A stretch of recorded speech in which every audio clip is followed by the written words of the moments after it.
সকালের নরম রোদটা মুখে লাগছে। চারপাশে শুধু পাহাড় আর মেঘের সমুদ্র। আমি হাঁটছি পাহাড়ের কিনার ধরে। মনে হচ্ছে এই মুহূর্তে পৃথিবী থমকে গেছে। পায়ের নিচে কাদামাটির নরম ছোঁয়া, জুতোগুলো হাতে, আর আমি হাঁটছি খালি পায়ে। প্রতিটা পা ফেলতেই মনে হচ্ছে প্রকৃতির সঙ্গে যেন এক হয়ে যাচ্ছি আমি।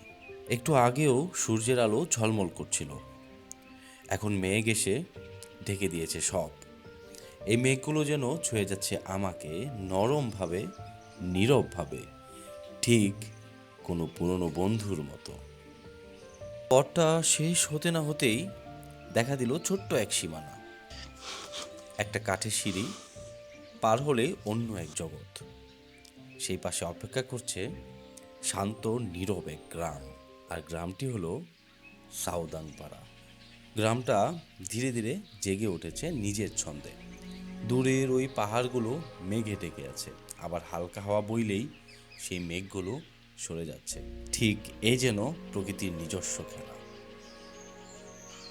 আমি হাঁটছি সেই সরু পথ ধরে, যা চলে গেছে এক ছোট্ট কুটিরের দিকে। পায়ের নিচে ভেজা মাটি, চারপাশে নিস্তব্ধ বন। এই নীরবতাই যেন প্রকৃতির সবচেয়ে সুন্দর সঙ্গীত।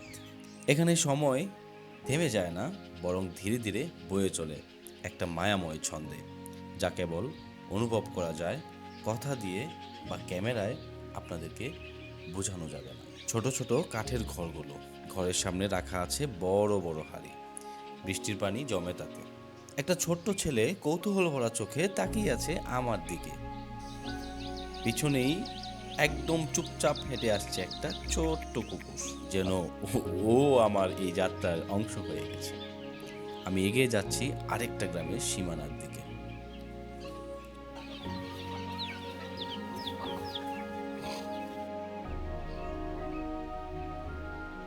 আবার দেখা দিল সূর্যের আলো। আলোটা ছুঁয়ে গেল পাহাড়, গাছ আর আমার মুখ।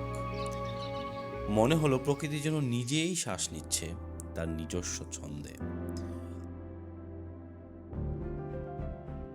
চারদিকে শুধু নরম আলো আর নীরব পাহাড়ের সারি। হাতে এক কাপ গরম চা।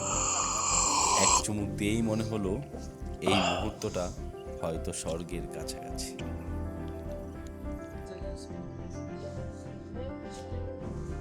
বুকে আমার বিসর্জনের ব্যথা রোদ উঠে গেছে চেনা এই নগরীতে, আলো এসে থেমে গেছে তোমাদের জানালায়।